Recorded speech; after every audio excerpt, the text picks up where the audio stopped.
the thing that continues to amaze me is how much more can be seen through the eye. I mean, yeah, we've got the cardiovascular risk and kidney disease today, but at the moment we're trying to, prioritize what are we taking through FDA next. And, there's field as, the Alzheimer's and Parkinson's and other neurological conditions. There are certain cancers that can be seen in the eye.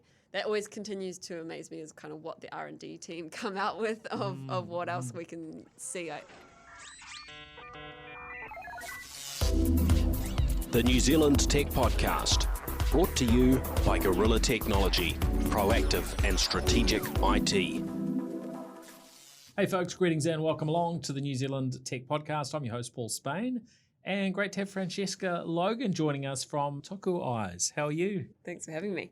Real privilege to have you on the show. This is your first time, so welcome. Maybe you could give a little bit of an introduction into where you fit into this big wide world of tech and startups and innovation in New Zealand. Yeah, absolutely. So I am Chief Commercial Officer for Toku Eyes. We are an AI health tech company, and so we are looking at diagnosing sort of what's happening in your body through the lens of your eye. So looking at kind of retinal images and what we can see through that in terms of systemic diseases that are happening in the body. Yeah, it sounds really incredible. I'm really looking forward to delving into that during the episode. You're also up at the NZ High Tech Awards this week with triple nominations, so that's pretty exciting. So yeah, looking forward to that. But let's get started with the local, international sort of goings on in the tech world. But first up, a big thank you to our show partners, 1NZ, 2 Degrees, Spark, HP, Gorilla Technology, and our new show partner, Workday. So great to have them on board supporting and keeping us going with the New Zealand Tech Podcast. We really appreciate that ongoing support. Looking at New Zealand, there's always a fair bit going on in the tech world. We've got Tech Week happening in New Zealand this week, so an encouragement to listeners to keep an eye out for events and to get involved. Where there are things of interest to you. NZ High Tech Awards on Friday in Wellington. If you're about there, do come and say hi, introduce yourself. It's always nice to meet new people if we haven't connected yet, or if we have to reconnect. So that'll be fun. And then, into some of the news. Herald have been reporting around a number of arrests in a huge international crypto-related scam. And somebody from Wellington has been arrested apparently as part of this. So, arrests I think largely in the US, but someone in New Zealand that's been part of that. So they say he's been involved in this quite a complex fraud operation targeting investors globally. So, a bunch of law enforcement type agencies that have been investigating and working together, and a range of charges, including money laundering and deception. I guess this is sort of the global nature of crypto, is these things can be spread anywhere. We're used to hearing around all sorts of scams that happen out of certain parts of the world where I guess it's become one of the techniques for generating revenue in a really weak economy and so on. But not ideal to see folks in New Zealand getting pulled into these things too. Now, Spark and Nokia have shared details around how they're partnering on managing Spark's network operations going forward, with the aim to really enhance their efficiency, leveraging artificial intelligence and automation. There will be layoffs as part of this. So, Spark have their own network operations team that will then, I guess, Nokia's establishing capability here in New Zealand. So some of those people will come across by the looks of things, with Nokia establishing their local network operations centre to serve Spark, with Spark sort of retaining that, I guess, strategic control. But this fits in with, I guess, current challenges in the economy. We've seen this across multiple telcos and tech firms with layoffs. I think the New Zealand Herald were pointing to 80 people likely to lose their jobs, considering that some might move across from Spark to Nokia as part of that change, because the team being disestablished is something like 180 odd people. So I think it's pretty tough. We're seeing a lot of people with these things going on. See Microsoft, they're cutting back as well, layoffs about 6,000 people, which is maybe 3% of their workforce, which if you were to, if that were to be, well, where, all of those impacted, that's, potentially a really, really big disruption, particularly in this market where it takes more time and harder to find new roles. Haven't heard anything sort of specifically around New Zealand, but if we look at that, 3% of workforce, last I looked, there was, sort of north of 200 people, I think, in Microsoft locally. So that could be, a chunk of people that have impacted. So tough, isn't it? There. So yeah, tough to see these things happen. I saw an interesting piece on LinkedIn that Brett Roberts, who often joins us on the New Zealand Tech podcast, shared from a former Microsoft employee, and they were putting these layoffs in reference to AI disruption, and were suggesting, well, Microsoft is deep into AI. They can see where things are going to be 24 months out, and so they're kind of preempting that.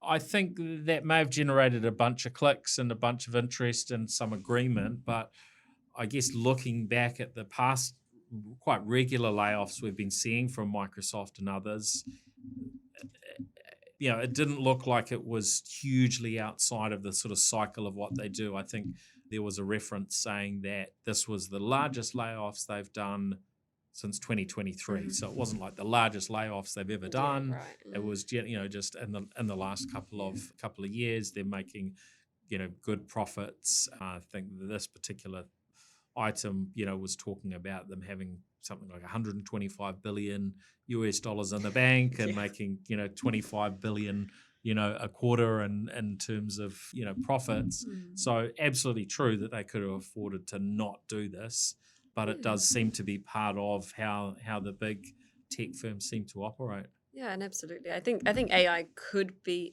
an element, but as you say, it's very unlikely to be. This is a pattern that Microsoft or all of these big tech firms have.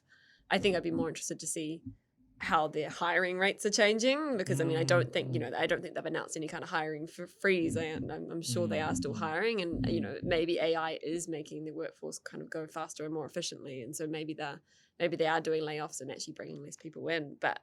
I think the layoffs alone, I don't think would be AI alone. Yeah, and the suggestion that it's kind of preempting where they see things going in a couple of years. Well, if we're not there yet, then you don't tend to lay people off 1 or 2 years ahead of when we need to make a change. So I don't know. That's an interesting one, and it could be absolutely true. But my first take on it was, I'm not so sure. And look, I think it is important though that we have these discussions around how is AI, impacting the workforce and encouraging, I guess, discourse and thinking around how we navigate what will be a big disruptor in a whole lot of ways. And that we're leaning mostly in the direction of how we get the good and the positive out of AI. We're part of that as much as possible. Yeah, well, exactly. So yeah, there's lots of positive opportunities, and there's also been news through in regards to what the government are doing on Crown research agencies and science reforms. There's a range of news there. So we've got 3 new institutes coming in: the New Zealand Institute of Bioeconomy Science, New Zealand Institute for Earth Science, and New Zealand Institute for Public Health and Forensic Science. So yeah, we I guess getting increasing progress in terms of what's going on at a government level when it comes to particularly the sort of science side of things as things progress. Now, looking on an international level, I was quite curious to come across a news item talking about China launching satellites with the aim of building the world's first supercomputer in orbit. Wow. That wasn't something. I mean, we have these kind of tastes of what the future might look like, but that one sort of snuck up on me Left field, yeah. that we're now in a world where it makes sense to build supercomputers in orbit. So apparently they've launched a dozen satellites as part of what's being called the three-body constellation, and that will be a very interesting one to follow. And they're promising real-time computing with a capacity of 1,000 peta operations per second. And some of the reading that I did, it looks as though that they're certainly not the only ones heading in this direction. It's a Chinese entity. How do I pronounce that? Zhejiang Lab that is doing this work. So I think I butchered that one, but Sounded good to me. Anyway, so just interesting to follow what those possibilities are, and I guess and there's a bit of sort of, for those that are kind of curious around this stuff, there's a bit more kind of online commentary and detail around why it makes sense to have that computing power in space, what that means from a perspective of versus on Earth in terms of what we have to do to cool data centers, the communications and all the things that are kind of those uses of having that computing power actually sitting in orbit, which is I think quite interesting. Yeah. But certainly things seem to just keep accelerating in terms of what's happening on the space front. So the other thing I saw interesting, and I'm just trying to remember the name of this firm, an Australian firm that's looks like they're working to compete in a way with what Rocket Lab are doing. So it looks like we're getting pretty close to Australia with their own launching their own locally built sort of rockets. Really crossed my mind that Australia didn't have an equivalent, but yeah. So Gilmore Space Technologies. Okay. So they've been around for about 13 years and based out of Queensland. And the rocket that they're trying to get launched, and they had a few issues with it. It should have launched by now, I think, or around now, but they detected some issues, so that hasn't gone ahead. But it's designed to carry up to 300 kilograms into a low Earth orbit. So they're in a kind of a similar vein to what Rocket Lab can do currently with their Electron. Although of course they're working on their next rocket, which is a whole lot bigger and helps them take on SpaceX. So that's one that a lot of people will be following, and I hope lots of our listeners have managed to snaffle some shares from Rocket Lab prior to them going through the roof, because they've done quite well over the last year. What are your thoughts on Australia versus New Zealand on the space front?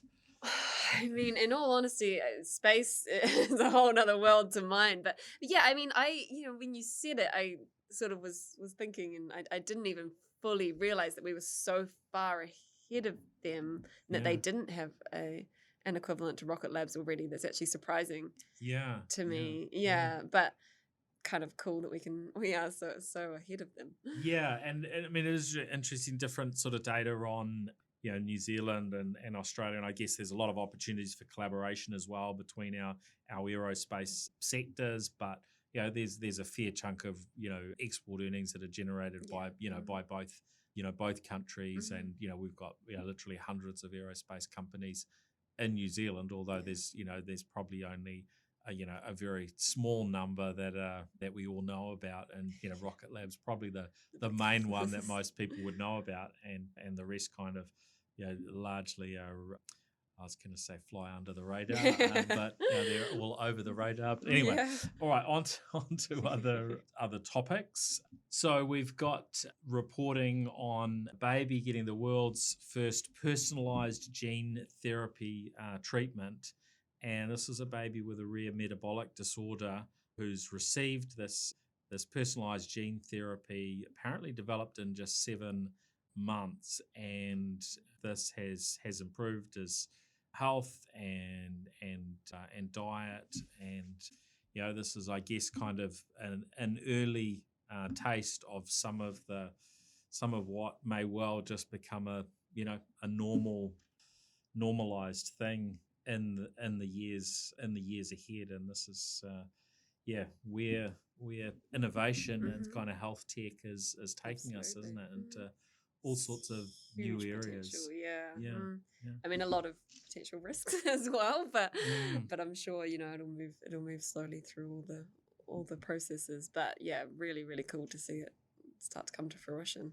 Because you work in this area, for these sorts of things to happen, how long does it tend to take for something to get to this For level? something Because it's not yeah. usually it's very different to digital kind of tech innovation. You can have an idea in the morning, and in the afternoon you've implemented it and rolled it out to a lot of people, right? I mean, for something like this, I think it could easily span 20 years or so to get into market. A drug would usually take in the realm of kind of 7 to 10 years to get through all 3 phases of the clinical trials. It's I could, and then when you add on the actual development time before then, it will be a very slow process, which we'll see. Theoretically, the FDA is all getting reformed and sped up and all those kind of things. So and that might, we're hoping that there might be some shortening of some of those timelines. But yeah, I mean, in this case, pretty exciting to hear that this baby, a rare genetic disease, is now growing and thriving in a way that wouldn't normally have been possible. So I imagine these sorts of things will attract more attention as that matures. So yeah.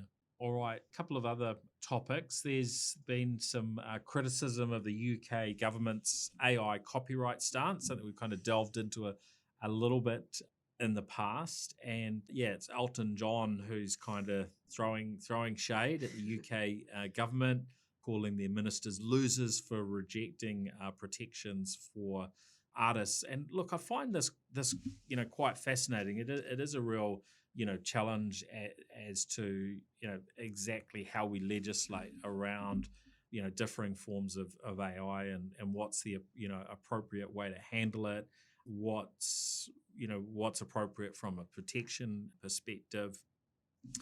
And it does seem to vary a lot from country to country. And I guess we've delved in previously, I think, a little bit of a chat around some of the AI music platforms, and some of the music coming out of these platforms is amazing.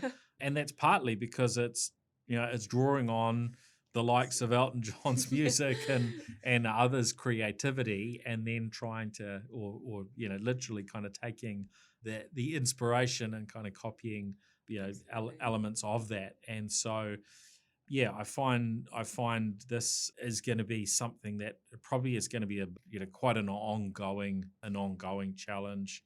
I was looking at with the use of AI actually to sort of interpret the legal case for me, because someone I know has shared on their LinkedIn a link to some, in simple terms I'll call them book summaries. There was a little bit more to them, and I was curious as to how legal is that within a New Zealand context, right?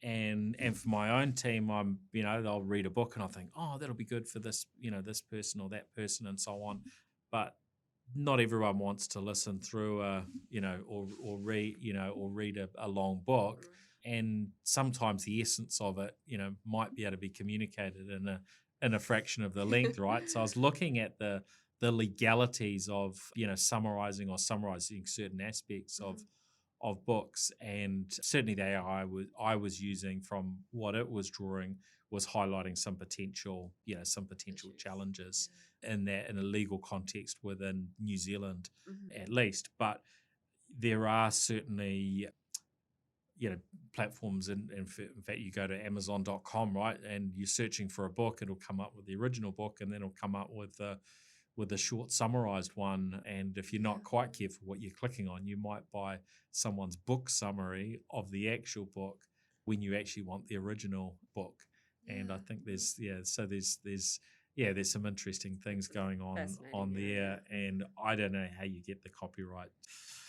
I can see the Just logic right. of both sides, but I really Yeah. feel for, the artists in it. It's just, it's Yeah. tough, Yeah. I think less and less I'm not really clicking on any links on Google anymore, all bloggers and everything, because you're getting the AI summary at the top, which is almost always kind of covering what you need, and it's tough.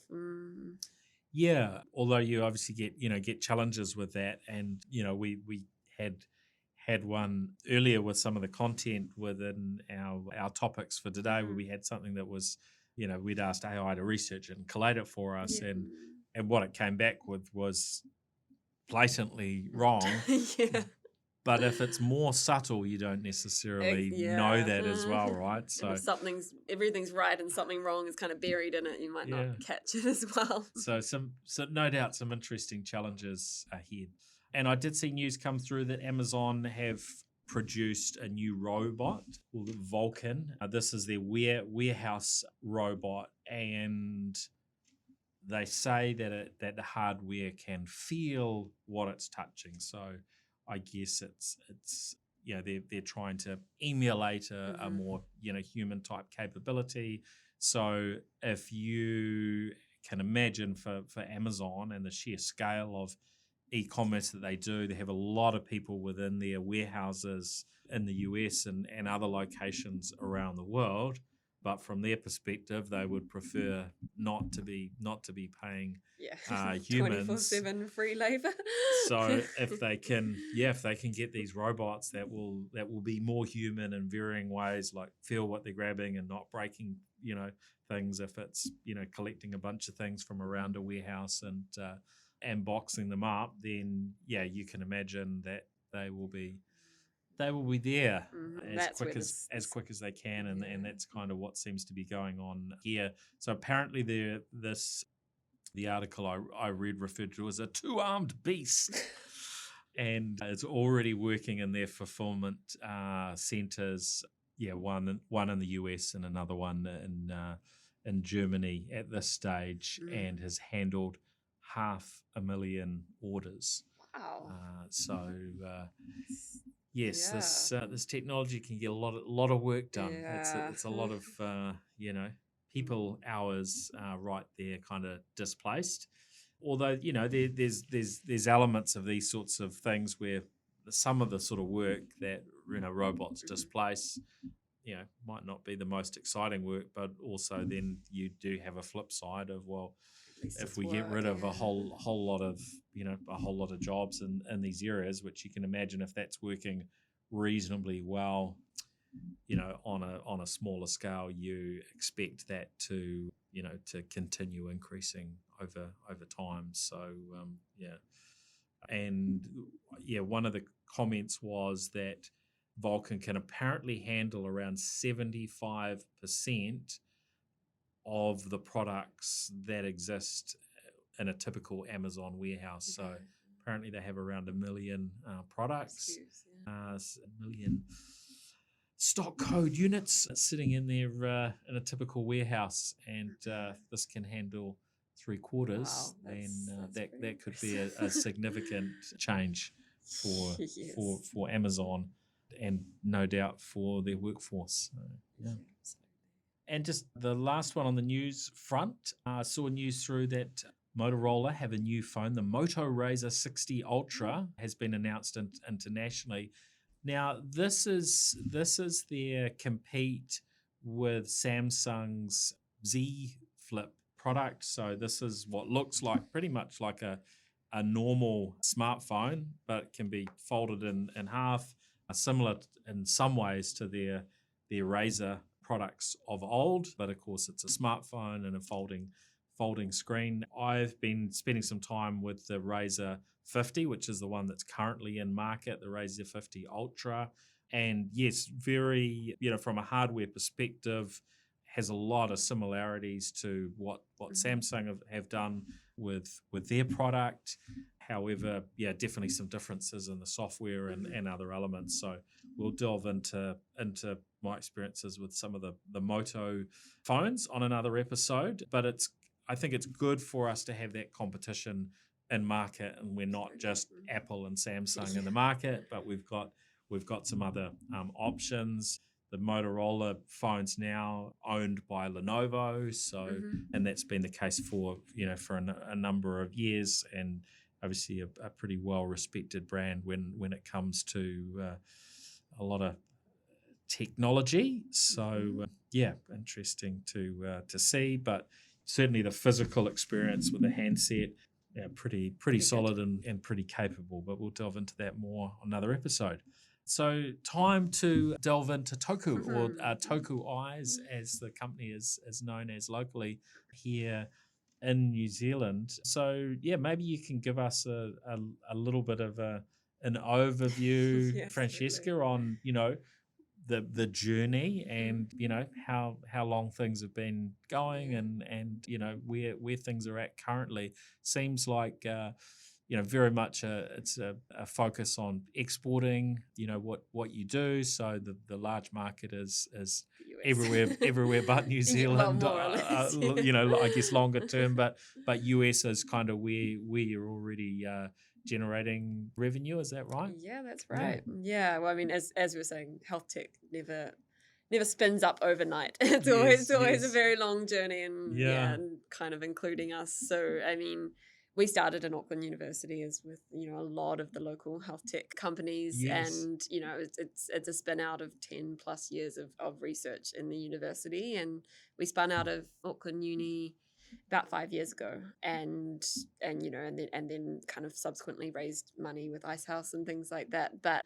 And I joined about 4.5 years ago, and have been sort of on the journey since then.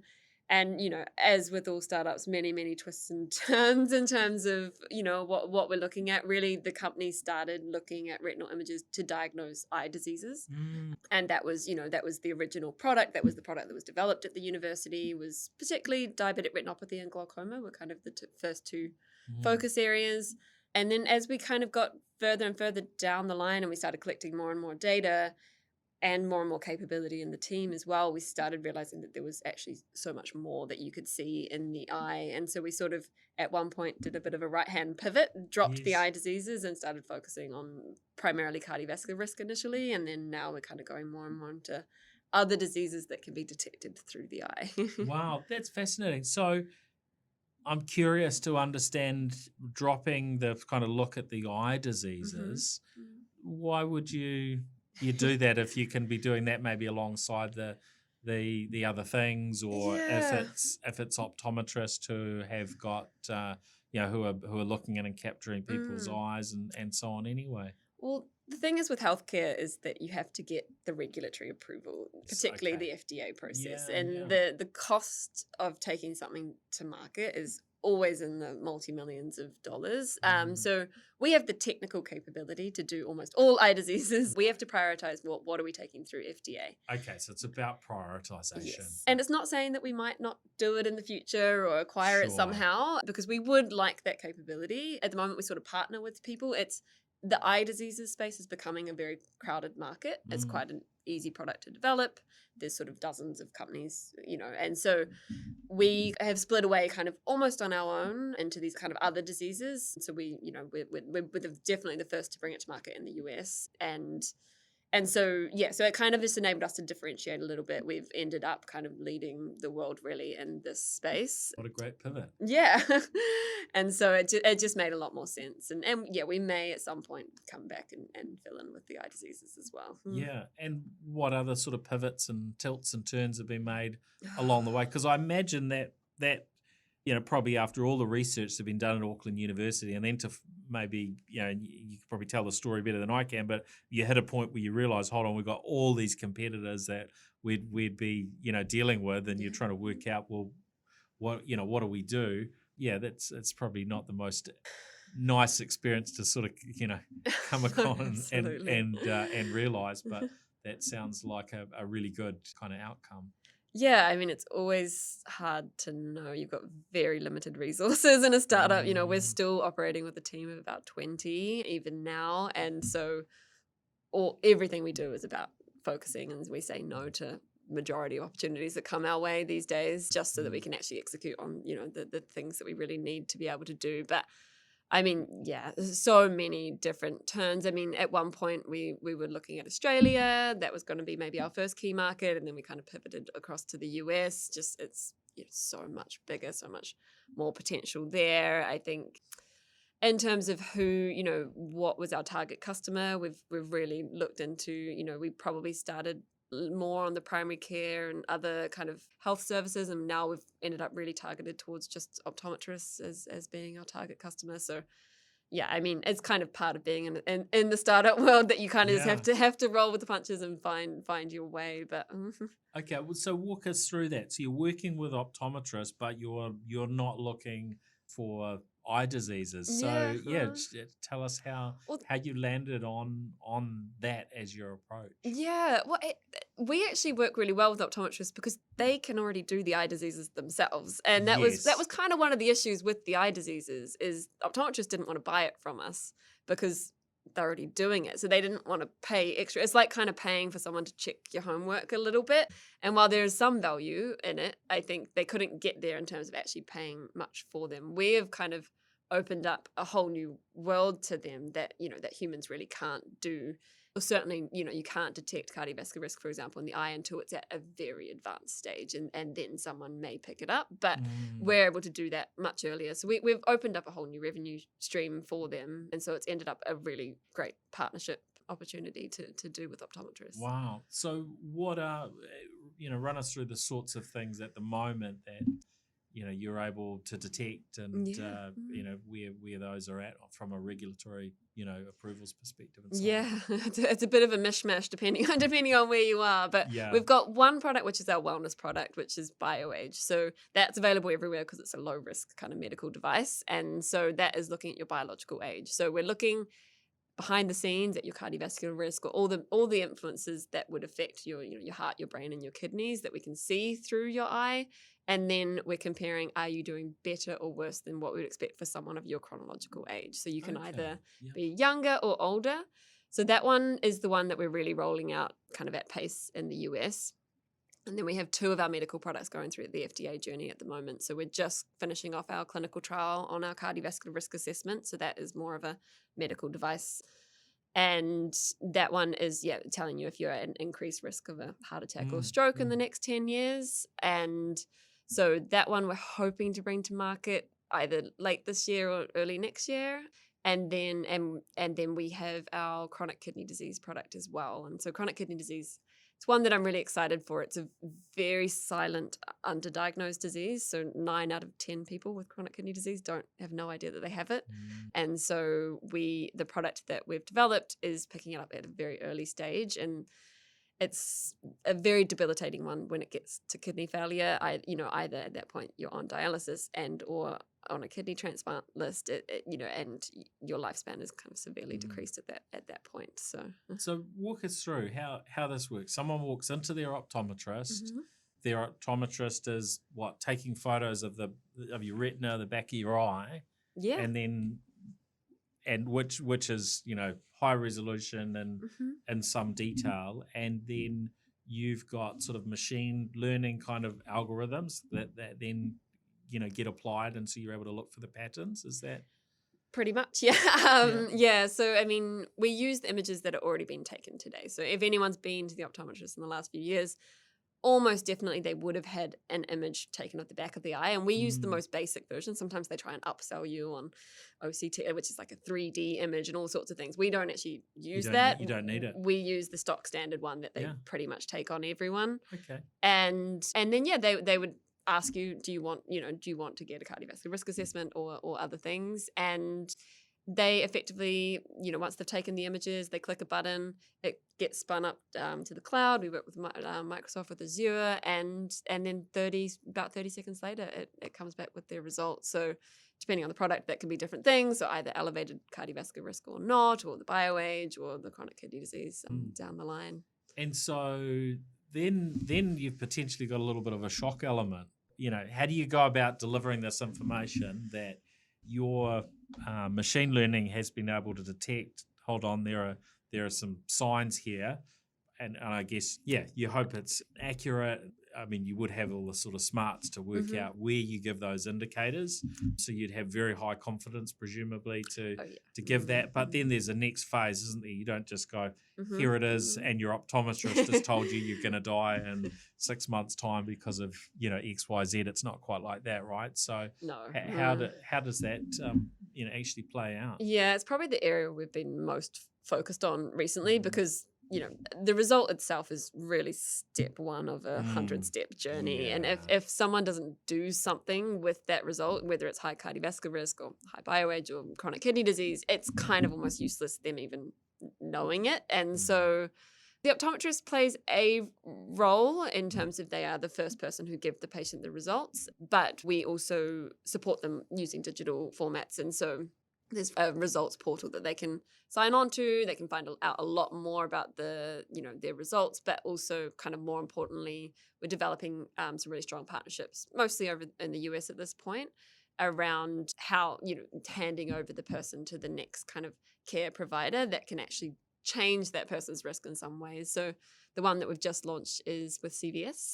So it's a very large pharmacy chain over there. They have minute clinics, which are just basically everywhere. I mean, there's thousands of CVS stores. And so, their workforce has just been trained on our tests so that, and then right from our results portal, you can schedule your appointment with it's kind of a nurse provider. You can get blood tests and get that kind of next level of it's called their wellness assessment of what to do. So that's really been, a huge area of focus for us. I think we're still learning on the best way to manage that handover. We don't actually want to take on the care of the patient ourselves, but we really do want to make sure that the person makes it to that next step. So yeah, look, I mean, I guess this is the disruption of the healthcare sector as particularly the sort of machine learning type things come through and new capabilities come through, then I guess things can be flipped on their head in varying ways, right? Yeah, absolutely. And so someone's listening in and they're in an area where they potentially could get access, to this. Where would they go and get their eyes tested to, participate and to get these checks done? Over in the US is where we're kind of strongest. So America's Best is an optometry. It's one of the largest optometry chains over there. We're in a couple hundred of their locations today, but rolling out probably at least 50 a week at the moment to get to all of their stores by around sort of October, November. Yeah, so over in the US, we've got a few other big pilots that are just launching at the moment, but, and kind of expecting those to move forward with basically all of the major names over there.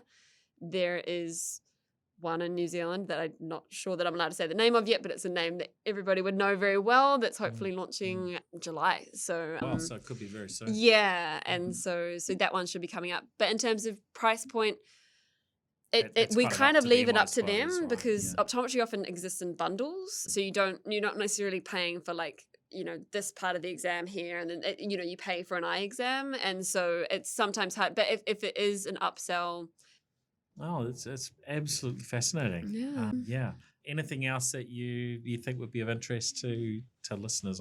I think there's just how much the thing that continues to amaze me is how much more can be seen through the eye. I mean, we've got the cardiovascular risk and kidney disease today, but at the moment we're trying to prioritize what are we taking through FDA next, and there's things kind of far left field as, the Alzheimer's and Parkinson's and other neurological conditions. There are certain cancers that can be seen in the eye. There are obviously more of the cardiovascular related diseases, so things like hypertension, high cholesterol, things like that.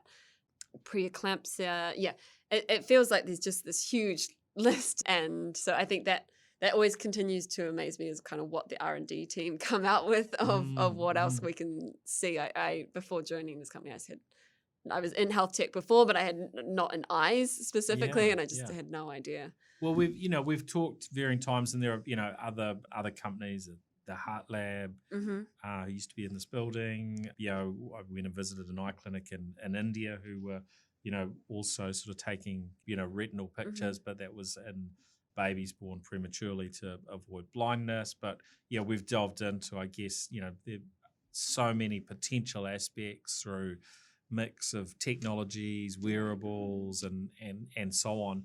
How much of a role do you think this capturing of the retina, will play in future healthcare and being able to, address issues before we might have known about them otherwise in the future? Yeah, I think it's going to be interesting to see where it develops. I think one of the ones where, working with, some of the very, very large multinationals is on the smart glasses side of things. So they're starting to see, okay, how do we use those for health tracking as well? So it almost becomes a new form of wearable, as in, so they're trying to kind of see through to the back of the eye, and then we would potentially partner with them on actually, okay, what do you do with that data? So I think it's a very much an evolving area, and still got a way to go, because it's not the easiest. You really have to be quite still. The cameras that exist today, it's quite a specific camera that's needed. Yes. I think the other one, we know we don't really work on the hardware side, but we partner with them. Is obviously people are trying to use smartphones as well to be able to take an image of the eye, and so when that one ultimately does get cracked, I think that will change it up a lot as well. But so I think there's a lot of advancements that will be made on the hardware side, and so we're just sort of kind of riding on the back of those a little bit. Yeah. And there are some people that are sort of, going after the sort of cyborg version of themselves and wanting to work out how to, live forever and so on.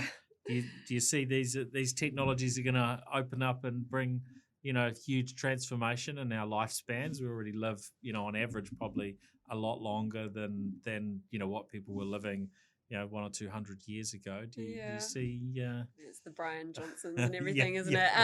it? I mean, to me, it's not about lifespan; it's about health span. I think there's no point in just living longer if you don't have quality of life. So I think that's what everyone should really be aiming for. It's actually, okay, how many years can you live and have a really great quality of life? And I think there are a lot of tools that can help people, do that more and more, and a lot of information as well, and education. But it's not. I think there's also a lot of things that are working against that in terms of the food and various environmental factors that actually make that quite hard for people as well. So I think I think that there's kind of both things working together. But Right. Well, it's been really fascinating delving in and learning a little bit about Toku. All the best for the NZ High Tech Awards and for what's next. Folks that are maybe interested in finding a little bit more online, is your website the best place to go? Yeah, probably. It's just tokueyes.com. Oh, that's great. All right. Well, thank you very much for joining us. No, thank you for having me. And big thank you to everyone for listening in. Of course, appreciation to our New Zealand Tech Podcast partners, to 1NZ, 2 Degrees, Spark, HP, Workday, and Gorilla Technology. Of course, if you've been listening to the audio, which is as most of our audience, then of course worth following us on the video types of platforms, the likes of YouTube. You can follow myself on LinkedIn for the live streams that we do on there as well, and we're across X and Facebook as well. So thanks everyone, and we'll look forward to catching you again next week. All right, see ya. The New Zealand Tech Podcast, brought to you by Gorilla Technology, proactive and strategic IT.